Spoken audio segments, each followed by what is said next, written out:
How's it? I am Chris Stonebreaker. This is the Court Report. The lady to my left, your right, is Megan Pichet. And do we have an entertaining and informative 15 minutes for you today? We do, and we're going to let our national basketball editor, Jason Hickman, in on the fun. Jason, how you doing, buddy? Doing well. Another great day to be part of the MaxPreps family and excited about talking about high school basketball. Let's get started. All right, let's get right into this week's rankings and talk about some key games. A little bit of a shakeup this week in the national rankings. We have them up here on the screen now. On the left is our top 10, and on the right, we have movement from the previous week. Notably, we had Curie of Chicago breaking into the top 10. They went from not ranked to number 9 on the list. Also from the Windy City, Whitney Young dropped out of the top 25. They were previously ranked number 6. Jason, tell us what happened this past week, and if you could, give us a rundown on the upcoming games that could affect the rankings going forward. Yeah, I know we're going to take some hard-hitting questions from our audience here later in the show, so I'm going to kind of skip forward here. Looking at tomorrow night, Thursday, a big nationally televised showdown between aforementioned Whitney Young from Chicago and number 16 Apple Valley, Minnesota's defending 4A state champion. They feature Tyus Jones. Of course, Whitney Young has Jaleel Okafor. Those two are a package deal headed to Duke. That's going to be a big emphasis of the broadcast, but this is a huge game from a national rankings implication standpoint. Moving on to Phoenix, Arizona, this weekend we'll host the inaugural Hoop Hall West, which is kind of a play on the storied Spalding Hoop Hall Classic, which takes place every year in Springfield, Massachusetts. In action there, number 3, Mater Dei, number 15, Oak Hill Academy, and new to the rankings this week, number 21, Corona del Sol of Tempe, Arizona. The big matchup there will be on Saturday, Mater Dei taking on Yates from Houston, Texas, and Oak Hill Academy facing Bishop Gorman. Finally, another Saturday event, the National High School Hoops Festival in Hyattsville, Maryland. The home team there, DeMatha Catholic, will be playing on its home court against a Milford Mill Academy team from Baltimore, Maryland, that will be trying to play its way into the rankings. But the real headliner at that event is number 5 ranked Paul VI of Fairfax, Virginia, a team that's absolutely loaded, coming out of the gates very strong this season. A young team that knocked off Montford Academy and Oak Hill Academy a year ago, and really has a huge upside in terms of the national picture. One other team to keep an eye on there, Chike Diallo and our Savior New American of New York, another team that would love to see itself in that excellent 25 at some point this season. Now, the rankings, as we've been talking about, it seems like they always come up, are big topics on social media and message boards. You kind of foreshadowed that we will be taking questions from our audience itself, and you know what? It's that time. It is 3 in the Key with Jason Hickman, and we are going to let the sports fans ask the questions. So do you think you can handle it, Jason? I'm going to do my best. I'm a little concerned, but we'll give it our best shot here. All right. So, we just rolled the graphic, and it is time. So question number 1. It comes from Sam in LaPorte, Indiana, shown right now on the screen. How do you not have La Lumiere ranked? That's crazy. Yeah, well, obviously, we appreciate the question, Sam, but I'm going to have to absolutely disagree with you. Obviously, coming into the season, we were very high on the Lakers, had them ranked number 8 in our preseason poll, but they took it on the chin pretty good in their only real game of significance this season. That was a 20-point loss to Sunrise Christian Academy of Kansas last month. With that said, this is a very talented roster, a lot to like about what's going on there, and obviously head coach Alan Huss has a record of success there at La Lumiere, so would not be shocked to see the Lakers play their way back into the top 25 this season. All right, and Jason, question number 2. They're hitting you hard on the rankings this week, we'll just say that.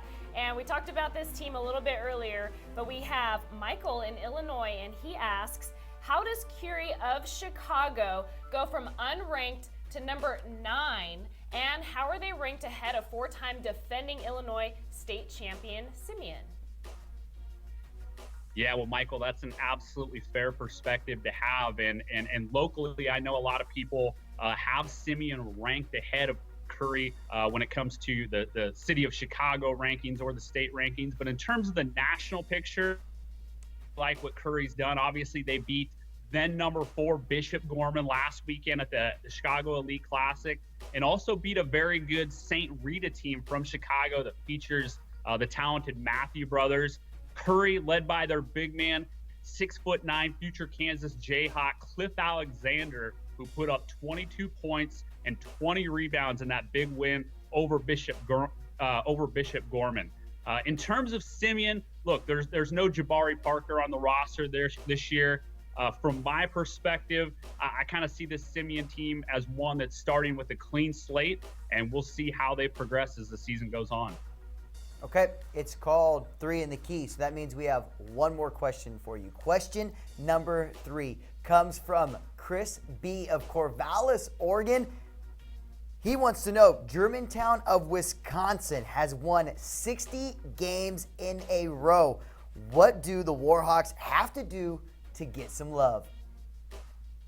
Yeah, well, absolutely. First of all, you got to love those Germantown, Wisconsin fans out in Corvallis, Oregon. Thanks for the question there. And Chris, I think you'll agree with me that inside the offices here at MaxPreps, we've given Germantown plenty of love. They were ranked number rankings last season, currently ranked number 12 this year. Let me throw some numbers here at you, Chris. 60-game win streak for Germantown. In 46 of those games, the Warhawks have won by 20 points or more.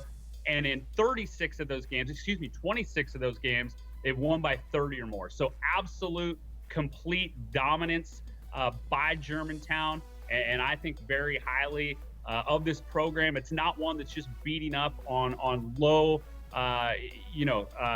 local competition. This is a very talented squad, probably 5 or 6 seniors on this year's team will be playing college basketball next season. All right, and that is 3 in the Key. Thanks, Jason. Answering the tough questions this week. Nice work. If users do have more questions for you, how are they going to get a hold of you? Yeah, absolutely. They can find me on Twitter at Jason_Hickman, and we take on all comers, so bring on your questions. Awesome. All right. Well, you heard it here. Go ahead and send in those questions to Jason. Complete domination by Jason on that segment. Good job, bud. All right. And we're going to move on now to my personal favorite part of the show, where we get to sit back and watch some highlights with the rest of you guys. So let's get into our top plays. Our first play is a 5-in-1. Brent Duncan of Holy Innocents Episcopal High School in Atlanta, Georgia, putting on a Duncan clinic. 5 dunks total when it's all said and done for the 6'6" sophomore who came in off the bench to steal the show. Looks like we have a new name on the radar, Brent Duncan. Holy. This game was against their rival Pace Academy.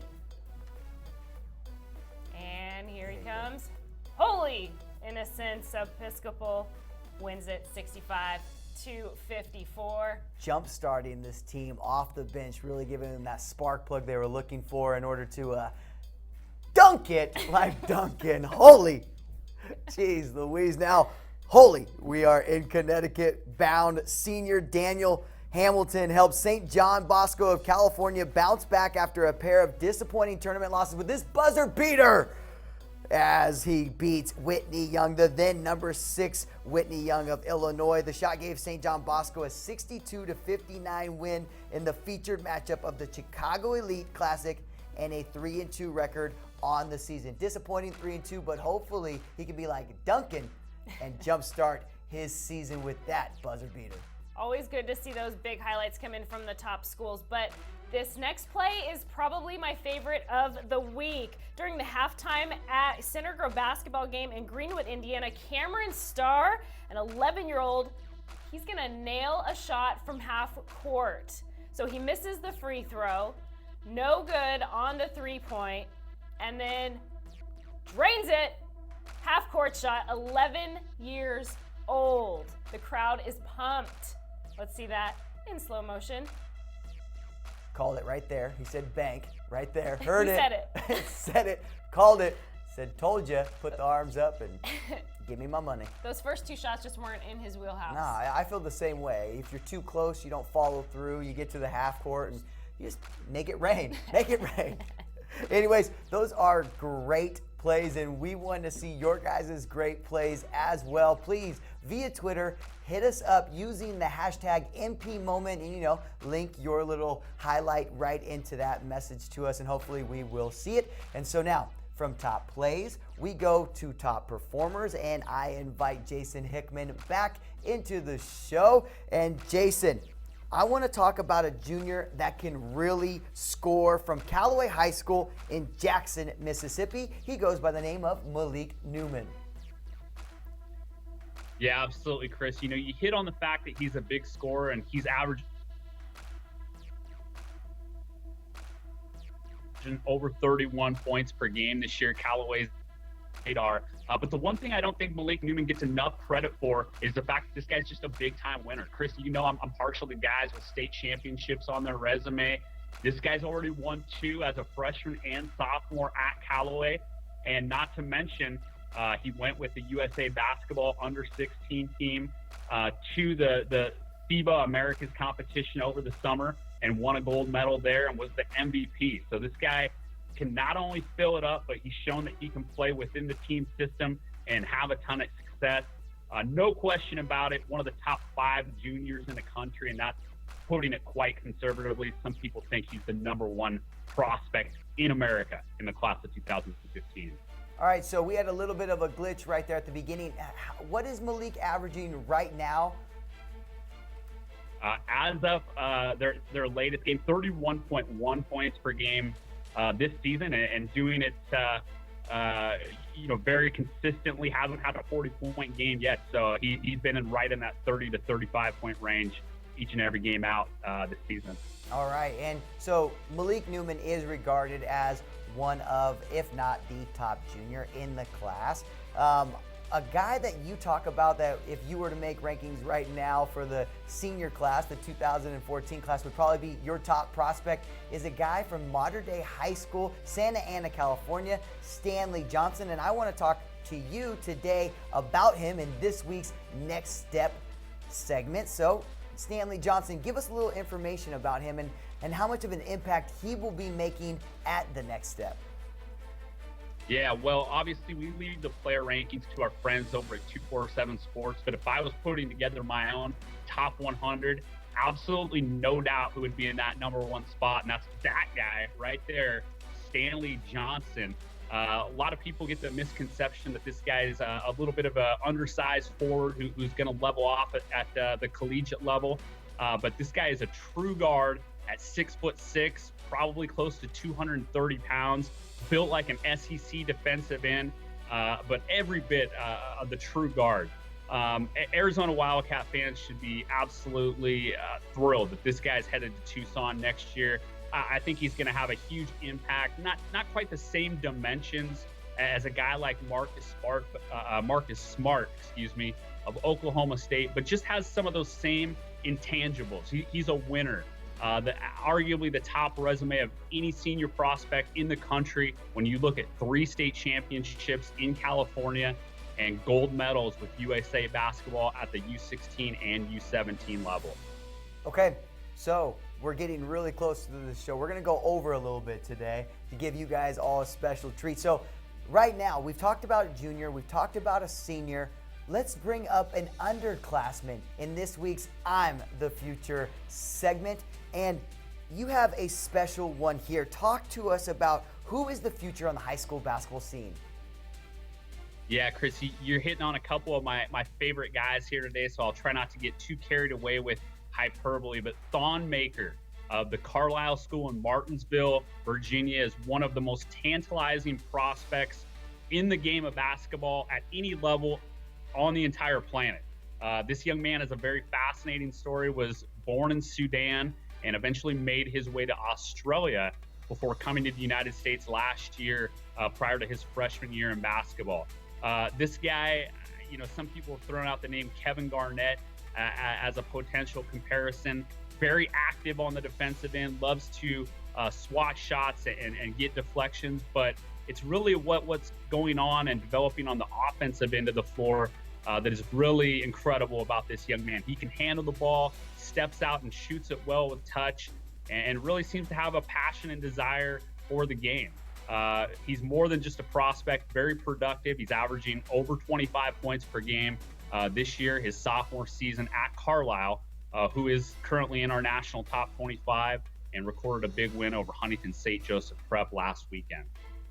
All right, those are 3 great prospects. And if I was probably a betting man, which I'm not because I'm kind of stingy, but if I was, I would put money on those 3 being in the NBA one day. Pretty safe bet, Chris. Yeah, thanks. If you're a betting man. Yeah, I'm safe. All right, well, NBA icon Allen Iverson announced his retirement earlier this year, and the 76ers are set to retire the number 3 jersey. AI, we have footage of him in high school, and he is our feature on this week's Way Back When. Allen Iverson attended Bethel High School in Hampton, Virginia. He played 3 years for Bethel, and although he was not eligible to play in his senior season, his first 3 years were enough to convince Georgetown University coach John Thompson to offer him a full-ride basketball scholarship. His senior season would have been undoubtedly spectacular. As his junior year, the point guard led his team to a Division IIIA Virginia State Championship. I don't know who you like. This man at the free throw line missed the free throw. Stolen. Overtuck gets it back. Look out, folks. Here's your ball game. Allen Iverson. It's over. It's over.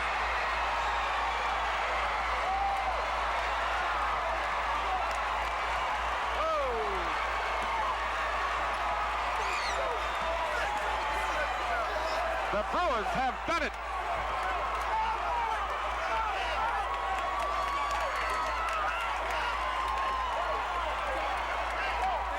Oh, Allen, what a job defensively you guys did. Did a great job. Look, I'm tired, man. But we played hard. We wanted this, man. First one, feel good. 2 states in a row. And that's really something. We made you the player of the game, but tell me about your foot. I mean, I just came down on somebody's ankle, and it was hurting at first. But then my adrenaline was pumping. I had to get back in the game. Tony Runner played a great game, man. Well, the whole team did a great job. Congratulations on 2 state championships. And he mentions their 2 state championships as a junior. Not only was he a star on the basketball court, but here you can see him on the gridiron. Allen Iverson playing for the Bruins of Bethel High. Here he is in action. You've seen him under the helmet. You know it's him. All right, and he started as a quarterback while also playing running back, kick return, defensive back, and in high school, the dual sport athlete earned the Associated Press High School Basketball Player of the Year award in both basketball and football. Right. All right, and speaking of football, my lovely co-host here, Chris Stonebreaker, is also the host of a show called Friday Night Live on MaxPreps with Steve Montoya and Steven Spiewak. You guys have your season finale this Friday. Season finale for the 2013 high school football season, 12 o'clock on Friday p.m. Pacific Standard Time. So be sure to go and watch that. Also, I want to say thank you for that plug. Another plug real quick, Quick Score. If you haven't done it before, you need to go to quickscore.com, sign up, get your unique scoring link. It's free, it's easy, it's fans serving fans. It's MaxPreps' mobile scoring network. Get your unique scoring link. When you arrive to the game, open it up in your app and you can live score any game in America for those that are unable to attend. Again, that's quickscore.com, QWIXCORE.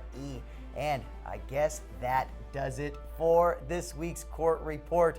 For Megan Pache and myself, Chris Stonebreaker. We also have Jason Hickman that joined us via the internet. I want to say thanks for clicking into MaxPreps.com, America's source for high school sports. Come back, same time, same place, next week. Ta-ta.